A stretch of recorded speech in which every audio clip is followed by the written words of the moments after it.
The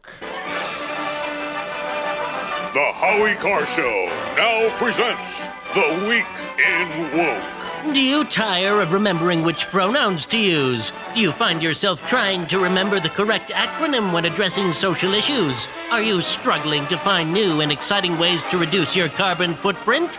Well, fear not, friends. The Week in Woke is here to help. Yes, Howie, this is the part of the week where we try to educate you and all the listeners in the audience on how you can be more woke in your everyday life. That's anything from calling somebody by their proper neo-pronoun to walking correctly on the sidewalk, it turns out. I was unfamiliar with that until today. That's a week in woke story from Chicago, from Northwestern University. From Northwestern University, yes. The opinion editor of the Northwestern University student newspaper recently published an article asserting that white people walk awkwardly on sidewalks because of their internalized racism. I thought it was because they had one too many drinks. No, that's not why. He writes in the publication, when I first got to Northwestern, I wondered why walking around on campus could be so frustrating. Even when sidewalks were relatively empty, I would often have to walk way around people to pass without bumping into them. This is Kenny Allen. At first, I chalked it up to the geographic diversity of the school. Maybe the people that came to the school The geographic diversity of the school affected how people walked on the sidewalk. Maybe okay. the people that came to the school What did this guy get on his SATs, by the way? Do we have that number? We don't have that number, Okay. no. I'll get that for next week. People that came to the school were used to different ways of moving through a public place. However, he concluded that people at this predominantly white school would not move out of our way on the sidewalk when he talked to black friends about his experience. He then asserts that the formal rules of Jim Crow were accompanied by a set of informal ones that governed the way black people approached white people in public space and vice versa. Those Democrats thought of everything, didn't they, when they were drawing up Jim Crow? They even had rules for walking on the sidewalk. So it wasn't written down, but it was implied that if you were a white person, you didn't have to move out of the way for a black person. And if you were a black person and you saw a white person coming at you, you just stepped off the sidewalk until they passed, then you can get back on. Allen concluded that many white people walk around campus having unknowingly absorbed this particular facet of white supremacy, through osmosis, apparently, if they were sleeping with the Jim Crow laws under their pillow at night. And the leaders of this institution do little to make us believe... I think it's genetics. Yeah, I didn't know that the systemic racism could be passed on. Is that a... It's in the chromosomes. Does it skip a generation? You mean like male pattern baldness? Right, exactly. So we've talked a lot about Facebook this week. They're not letting President Trump back on. Twitter is now rolling out a new feature that they've been testing for about a year. An algorithm now checks whether or not specific language a tweet reply uses might come off as harmful beforehand. So if you tweet something out, if you're replying to somebody on Twitter, you may get this following warning message. Want to review this before tweeting? We're asking people to review replies with potentially harmful or offensive language. Oh, God. So it's asking you to proofread your own tweet. Like if you're about to tweet out an article, they've had that feature for a little while. Are you sure you want to share this article? It might be disinformation. I told you, I got stopped from sending out one of Nancy Pelosi's father and his mob ties. I love it when a lot of the blue checks on Twitter, they've written the article themselves and they're about to share it. And they ask, do you want to read this article before you share it? No, I wrote the damn thing.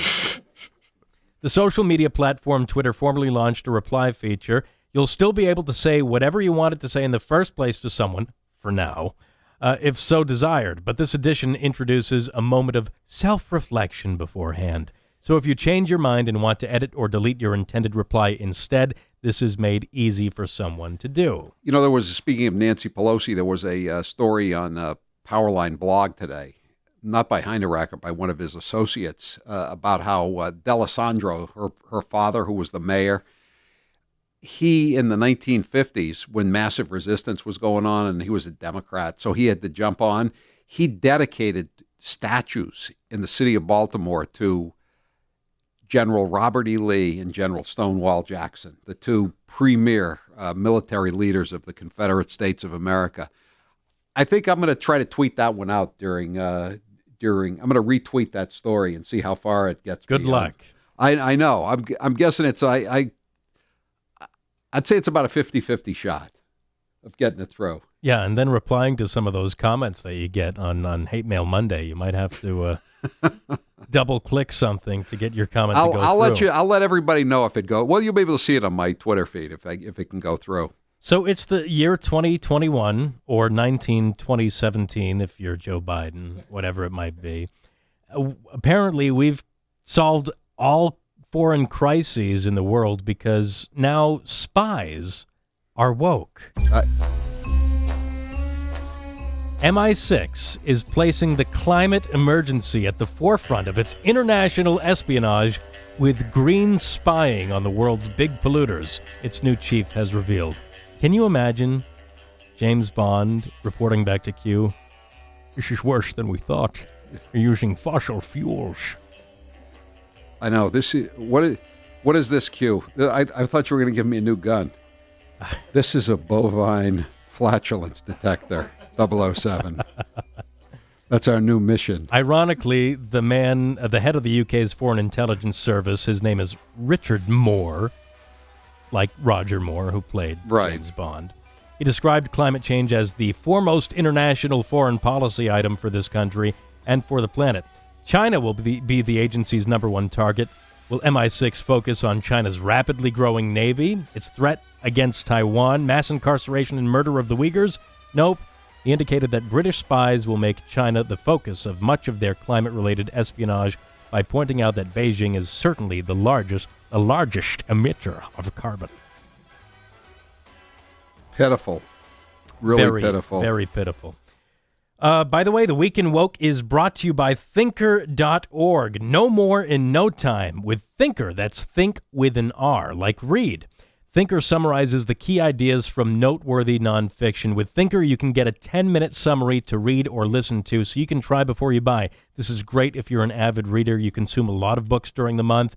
If you don't want to waste your money on a book that you thought was going to be good but turned out not to be so great, you can try Thinker.org. They'll give you a nice 10-minute summary, and you can get a free trial and also try out Howie's New York Times bestseller, The Brothers Bulger. You can go to thinkr.org. That's thinker.org. So we have our Karen of the week before we wrap up, and this is from a Twitter user. His code name is Soy Boy. I thought this was going to be right up your alley, Howie. Soy Boy. He was in a Wegmans. I'm not sure exactly where this is, but he was in a Wegmans, and he spotted a woman who was not wearing, any guesses? A face diaper. A face diaper. Very good. And this is how that interaction went down. Hi, yep, right here, right there, no mask, right there. There we go. Candid camera. There we go. I want you to know that your insensitivity is ridiculous. I no longer have grandparents due to this virus because of people like you who don't want to wear a mask in the store. It's ridiculous, actually. It's insensitive and it's disgusting as a human being for you to show so much privilege to all of these people. There are so many older people in here who have health conditions, other people. And I'm not going to just... Oh, great. Oh, whoop-de-doo. Congratulations for your pregnancy. It's ridiculous. And I want you to know that. You're on candid camera, and I want you to know that. 4K. Thanks. 4K. That's 4K resolution out there for anybody watching. That's Soy Boy. He sounds like a soy boy. He certainly does. Could he have lisped a little more? Hey, come on now, Howie. That's what my ears told me he was doing. So, yeah, there's not much to this story yet. Wegmans has been fined in the past before for not strictly enforcing their mask policies. They've been one of those companies that seems that they don't really, do what you want to do. But again, this is just another example of people should be able to do what they want to do. If you're afraid, stay home. If you don't want to catch anything, stay home. After I try to tweet out the story about Nancy Pelosi's father, I'm going to go get the quote from Aldous Huxley about how the easiest way to stir up a crusade is to let people be nasty to each other. That's a classic example right there. We have a very good story that I'll probably save for next week. It's a little bit more involved, so we'll save it. But that is the Week in Woke. You're up to date. All right. Thank you, Taylor. And it's always a pleasure to hear from Soy Boy. I hope he makes this a continuing feature. He's since locked his Twitter account, by the way, so he doesn't get any of those nasty replies that people had to proofread. When it comes to car and home insurance, don't we deserve better? I know I do. I put my policy to the test and turned to Gabby. They literally stand for Get a Better Insurance. Getting better insurance with Gabby means a better price for the same insurance coverage. Who knew something like this even existed? They are the one true comparison platform with real rates. They give you an apples-to-apples comparison of your current coverage with 40 of the top insurance providers like Progressive, Nationwide, and Travelers, all in one place. Use your current insurance information to get started, and in just minutes, you'll be able to see quotes for the exact same coverage you currently have. And it's free to use. That's what I did. I'm not real good on computers, but I was able to put in my current information. I hadn't changed agencies for more than 20 years. The agency had changed hands over and over again, but I never bothered to update anything. I just paid the insurance premiums as they came in. It was really stupid of me. I could have gotten a much better deal long before now, but I finally woke up with Gabby. And so what happened was I put in the information about my policy and what coverage I had. I got back 6-7 different alternatives, and I ended up saving more than $600, more than $600. It was amazing. And I didn't even get as much as most people get. On average, Gabby customers save $961 per year. And it's not just for car insurance either. It can be for home insurance, renter's insurance, business insurance, any kind of insurance you've got. You can get comparisons from Gabby. And they will never, ever sell your info, so no annoying spam or robocalls. What have you got to lose? Put your policy to the test like I did. Get a better insurance with Gabby. It's totally free to check, and there's no obligation. Go to Gabby.com/Howie. That's GABI.com/Howie. Gabby.com/Howie. I'm Howie Carr. Born in Maine, made in Massachusetts, and now a resident of the Sunshine State, Howie Carr, the original carpetbagger.